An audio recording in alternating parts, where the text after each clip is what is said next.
In ancient times, few cities could boast the wealth and influence of Thonis-Heracleion. Now all we have are ruins, but back then, it was one of the most important cities in the whole known world.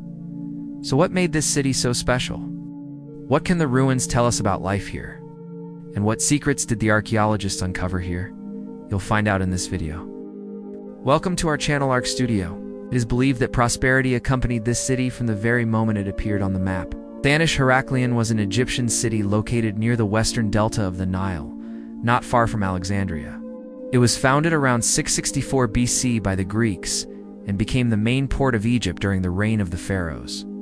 The settlement quickly turned into a large trading center and played a huge role in the development of trade between the pharaohs and the Greek world. But more about that later.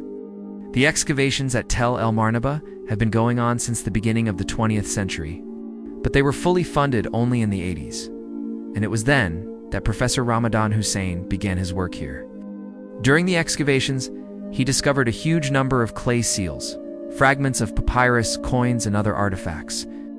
All this material gave us an idea of how the city looked in ancient times. After examining the found objects, scientists concluded that the city had two main centers. The first was the area near the harbor where merchants and sailors lived. Many artifacts have been found here, including the remains of warehouses used for storing grain and other goods, workshops and houses. The second center was the central district inhabited by the military and the highest government officials. This part of the city also housed a number of important religious buildings, including temples of Amun and Heracles. Archaeologists believe that the Temple of Amun was built in the 4th century BC. In ancient Egypt, Amun was one of the most important gods. He was the king of the gods and the ruler of the universe. At the same time, Amun was considered the supreme god of Thebes, so the temple was considered very important. Unfortunately, little of the temple complex has survived to our time. Only a few foundations and fragments of walls can be seen today. However, according to historical data, the temple must have been quite large because several pharaohs found their final resting place here. For example, here lies Amenhotep III, who ruled Egypt from 1390 to 1353 BC. His tomb was discovered under the temple in 940. Although the burial chamber was robbed in antiquity, it still contains a sarcophagus made of red granite and several statues of the pharaoh. But not only Amun had a temple here. Another revered deity was Heracles, a semi-mythical hero who performed 12 labors. In ancient Greece, he was considered the son of Zeus himself. Over time, Hercules became one of the most popular gods in the Greco-Roman pantheon. Like Amun, Hercules had a huge number of temples in the ancient world. One of them was in Thonis-Heracleion. The Temple of Heracles was built in the 3rd century BC and stood at the entrance to the city. Its purpose was to protect travelers from robbers and other dangers. Every year, a festival was held here in honor of the god, during which the inhabitants of the city made vows and sacrifices to him. The temple was destroyed by an earthquake in the 10th century AD. But unlike the Temple of Amun, almost nothing remained of it. There are no foundations or fragments of walls left. Archaeologists have not even found a single artifact that would indicate the presence of a temple here.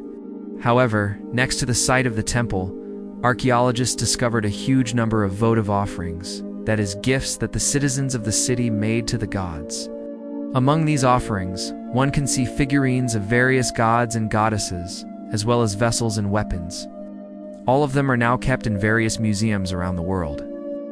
For example, in the British Museum, you can see a small figurine of the goddess Isis holding a flower in her hands. Also in the collection of the museum are two small bronze statues of Hercules. Both of them are copies of a well-known statue of the hero in the Vatican museums. On the pedestal it says that this gift was given by King Ptolemy II to the goddess Athena. Well, at least that's what the translation says. But if you look closely, you can notice that the inscription was made backwards. Apparently the donor simply copied the text from another statue and forgot to turn it around. Most of the artifacts found in the city are kept in Egyptian museums, but some can be seen in foreign collections. For example, a gold coin depicting a sphinx is kept in the Ashmolean Museum. And in the National Museum in Warsaw, you can see a bronze mirror decorated with the image of Aphrodite. Speaking of coins, they were literally found in tons in the ruins of the city. Scientists have studied the coins and came to the conclusion that during its heyday, Thonis-Heracleion was a huge financial center. One of the most important rulers of this city was Ptolemy I, who ruled from 305 to 283 BC during his reign. The city reached its peak of prosperity. As the main port of Egypt, it was engaged in trade with the countries of the Mediterranean. Ptolemies minted their own currency here, which was in circulation throughout the Hellenistic world. They also built many public buildings, including temples, libraries, and theaters. But not only the pharaohs minted coins here.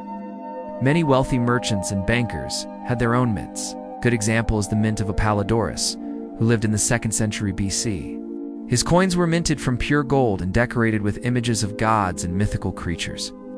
In addition to gold coins, archaeologists also found silver and bronze ones. As you can imagine, they were minted on the other side. Most of the coins depict various pharaohs, but there are also images of gods and mythical creatures. All of this suggests that the people who lived here were proud of their city and were willing to show off their wealth. Speaking of wealth, it is worth noting that this city did not just mint money, it produced it. One of the main exports of Thonis-Heracleion was gold. It is believed that the gold mines of the Nubian desert supplied the city with this precious metal.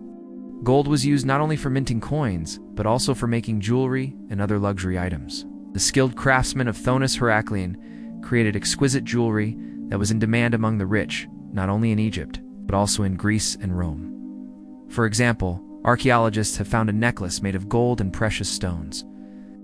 It probably belonged to some kind of noble lady.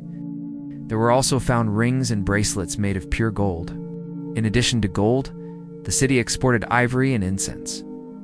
Ivory came from Africa, and incense came from Arabia. These goods were very expensive, so the merchants of Thonis-Heracleion got very rich. But not only the rich could make money here. The craft shops located near the harbor were always in need of workers. After all, the functioning of the city depended on trade. There was a lot of work here, and everyone who wanted to earn money could find something for himself.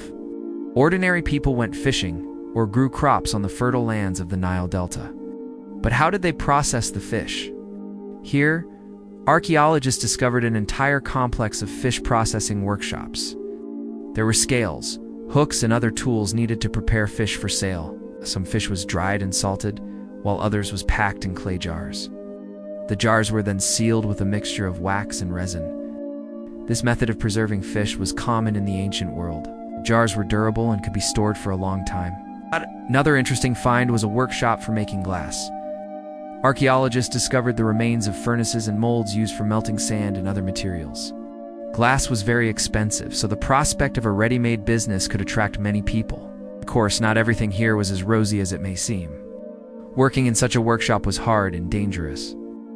There was also a cemetery near the fish processing complex. It contained the remains of men, women, and children of different ages. Judging by the condition of the skeletons, the inhabitants of the city suffered from various diseases, including tuberculosis and malaria. However, the archaeologists concluded that life here was still pretty good. After all, people died not only from illnesses, but also from injuries sustained during battles. During the excavations, a large number of weapons were found here, including swords, spears, and shields. All this indicates that the city often had to defend itself against attacks. In addition to weapons, archaeologists also found armor. Some of the armor was made of leather, while others was made of bronze. To protect the head, the soldiers used helmets made of the same material. But what did the houses of ordinary people look like?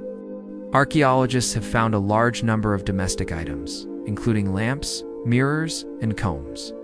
In addition, they found a lot of dishes, including plates, cups, and bowls. It is worth noting that the dishes were made in different parts of the ancient world, including Egypt, Greece, and Rome. This suggests that the inhabitants of the city came from different countries and cultures. It seems that life in the ancient world was much more interesting than it may seem at first glance. If you like this video, please hit the like button so we can pay the bills. See you then.